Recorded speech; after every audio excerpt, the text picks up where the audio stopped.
Hello friends, आप सभी का हमारे यूट्यूब चैनल लर्निंग विद पूजा यादव में स्वागत है। कल हमने व्यंजन के बारे में पढ़ा था और हमने उसमें देखा था कि व्यंजन किसे कहते हैं और व्यंजन को कितने भागों में बांटा गया है। आज हम पढ़ेंगे उच्चारण के आधार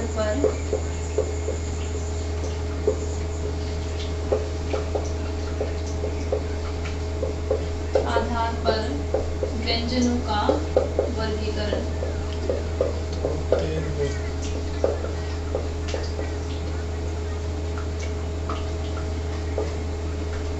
उच्चारण के आधार पर व्यंजनों का वर्गीकरण। नंबर फर्स्ट है हमारा स्पर्श व्यंजन।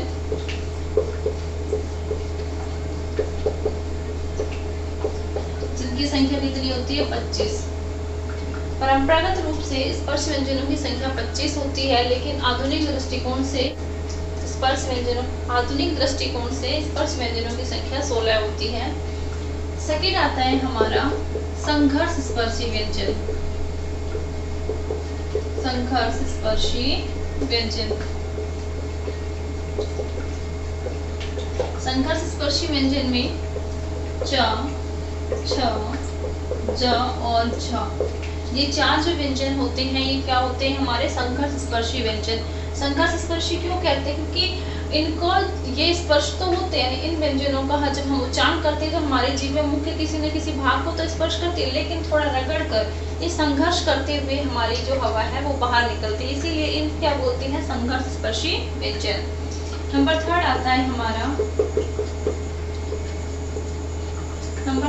है हमारा नासिक के व्यंजन।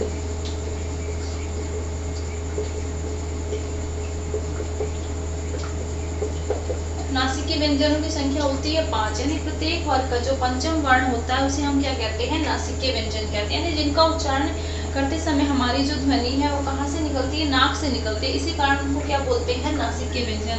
जो प्रत्येक वर्ग का पंचम वर्ण होता है वो क्या कहलाता है? नासिक के व्यंजन कहलाता है। जैसे देखो या, न, और म, जो ये पांच वर्ण होते हैं ये क्या कहलाते हैं? नासिक के व्यंजन। नंबर 4 पे आता है हमारा उक्षिप्त ध्वनियां। उक्षिप्त व्यंजन या फिर द्विगुण व्यंजन। द्विगुण व्यंजन जिनकी संख्या कितनी होती है? 2, या फिर द्विगुण व्यंजन इनकी संख्या होती है 2। ये कौन कौन से होते हैं? ड और ढ। इनको हम क्या बोलते हैं? उक्षिप्त, यानी फेंकी हुई, ऊपर की ओर फेंकी हुई जो ध्वनियां हैं वो क्या कहलाती है? उक्षिप्त ध्वनियां, या फिर इसे हम क्या बोल सकते हैं? द्विगुण व्यंजन। नंबर 5 पे आता है लुंठित व्यंजन।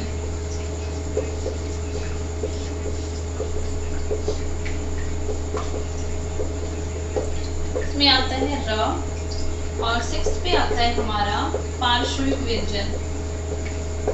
पार्श्विक व्यंजन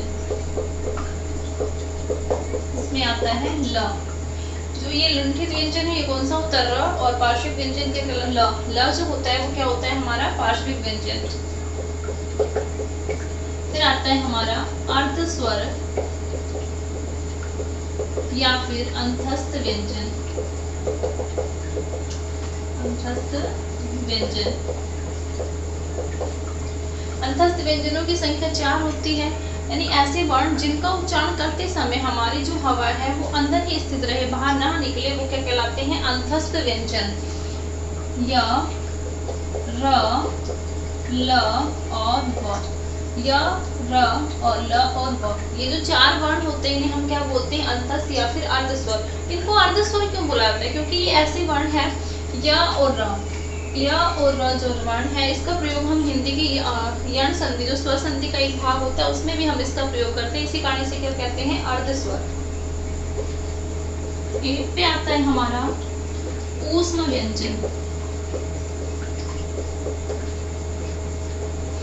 ऊष्म व्यंजन ऐसे व्यंजन जिनको उच्चारण या फिर इनको क्या बोल सकते हैं हम? संघर्षी व्यंजन। संघर्षी व्यंजन। इनको ऊष्म व्यंजन या फिर संघर्षी व्यंजन क्यों बोलते हैं? क्योंकि ये ऐसे व्यंजन है जिनका उच्चारण करते समय हमारी जो हवा है वो उस यानी रगड़ खाकर निकलती है, इसी कारण या फिर संघर्ष होता है, इस कारण इनको हम क्या बोलते हैं? ऊष्म व्यंजन या संघर्षी व्यंजन। इनकी संख्या भी 4 होती है, स, श और ह। ये हमारे उच्चारण के आधार पर व्यंजनों का वर्गीकरण। नंबर फर्स्ट आता है स्पर्श व्यंजन, जिसमें वर्णों की संख्या 25 होती है जो परंपरागत रूप से, लेकिन अगर आधुनिक दृष्टिकोण से देखें तो इसमें स्पर्श व्यंजनों की संख्या 16 है, क्योंकि 5 जो वर्ण होते हैं हमारे वो पंचम वर्ण के आ जाते हैं और 4 वर्ण जो संघर्ष स्पर्शी व्यंजन कहलाते हैं, इसी कारण इनकी जो विशुद्ध रूप से संख्या बचती है वो 16 ही होती है।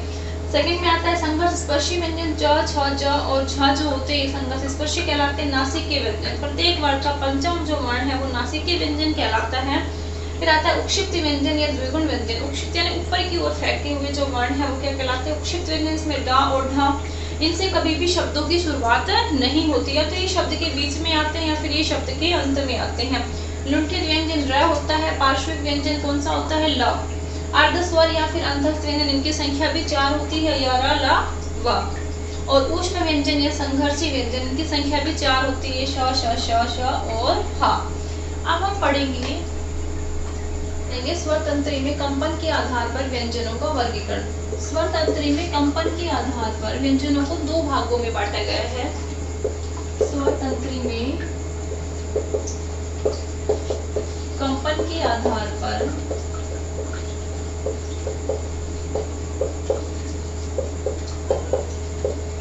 व्यंजन का स्वतंत्री में कंपन के आधार पर व्यंजनों को 2 भागों में बांटा जाता है। नंबर फर्स्ट आता है हमारा अघोष व्यंजन, अघोष व्यंजन, और सेकंड आता है हमारा घोष या सघोष व्यंजन।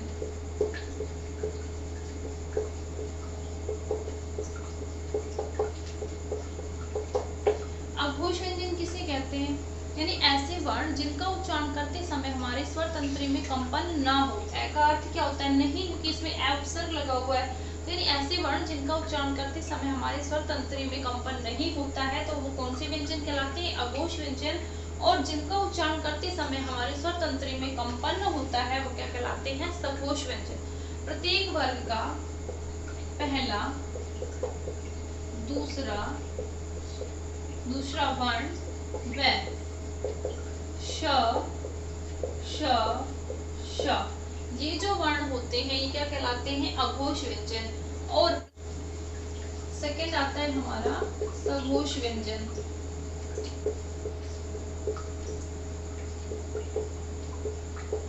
सघोष व्यंजन में जो होते हैं हमारे क्या होते हैं? स्वर तंत्री में कंपन होता है और प्रत्येक वर्ग का तीसरा, चौथा व पांचवा वर्ण,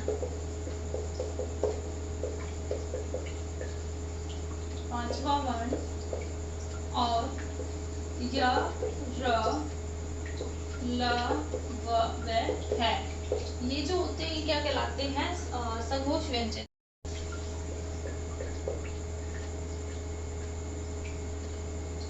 प्राण तत्व के आधार पर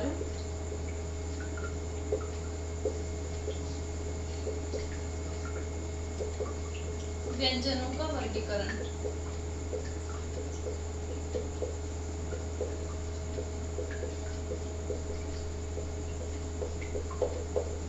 प्राण तत्व के आधार पर व्यंजनों को 2 भागों में बांटा जाता है। नंबर फर्स्ट आता है हमारा अल्प प्राण और सेकंड आता है महाप्राण। अल्प का अर्थ होता है थोड़ा और महा का होता है अधिक। यानी अल्प का मीन्स थोड़ा, यानी ऐसे वर्ण जिनका उच्चारण करते समय हमारी जो हवा है वो थोड़ी मात्रा में बाहर निकलती है वो अल्प प्राण। और जब हमारी वायु या हवा जब अधिक मात्रा में बाहर निकलती है तो वो क्या कहलाते हैं? महाप्राण। प्रत्येक वर्ग का पहला, तीसरा व पांचवा वर्ण